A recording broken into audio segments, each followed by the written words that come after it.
Thank you, Dennis. And honestly, you like made it incredibly easy. I really just like handed it to you and you took care of everything. So I appreciate it. And thank you for Galveston Art Center for pretty much like holding the work and showing it to you all.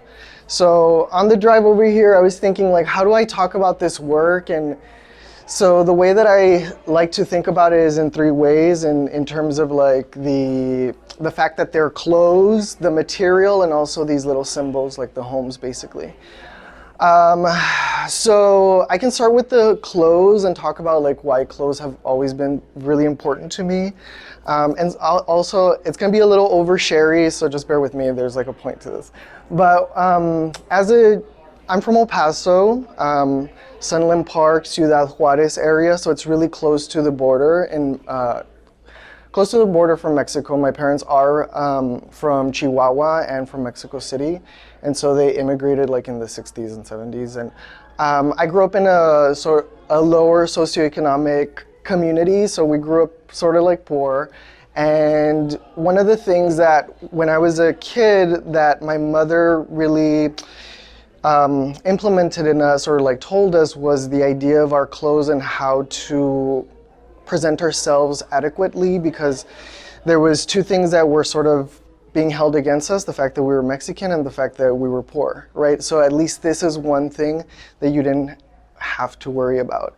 And so this is the first time that I guess I had to, as a young child, take stock of that presence, or like my presence as a disturbing thing for people and having to mitigate that. And so if we think about that, and so this is like a response in addition to some stuff that happened like in grad school. So I went to grad school at Mass Art, and Mass Art is like it's a state school, but it's primarily like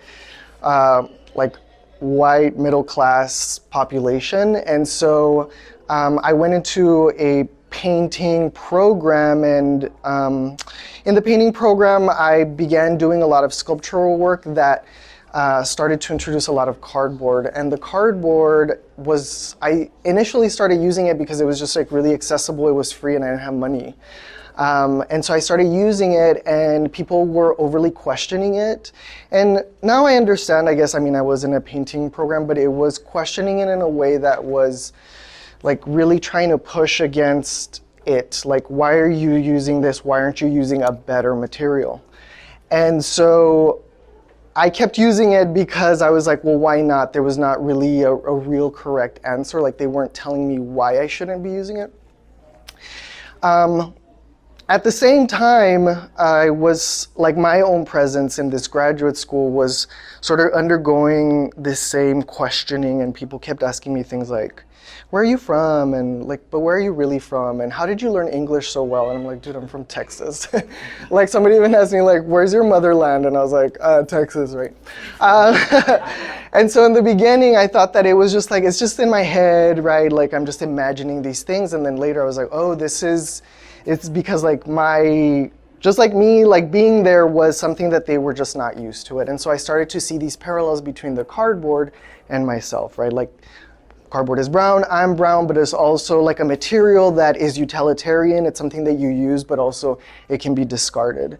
And so for like people in my, I mean, technically speaking, I wasn't, not technically, but historically I'm not supposed to be really pursuing this field, right? Like, I should be like, try to be a lawyer or a doctor to bring money to my family. Anyways, I know that that's, I'm going on and on and on, but that's sort of the reasons why I started to use the material and then try to find something that was like its complete opposite. So this like white pristine paper.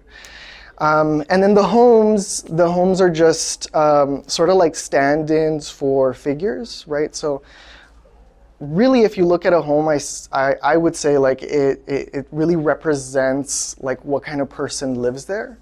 And I feel like that's sort of what's happening here. Like, I myself, for example, or like my family, we would leave sort of really nice Presley clothes, but the fact that we would go back to our little trailer home, that was indicative of our status. And so I think that that's why I use these homes. And so the brown homes are homes that I inhabited myself, or that brown spaces that I inhabited in Ciudad Juarez, the family that I visited.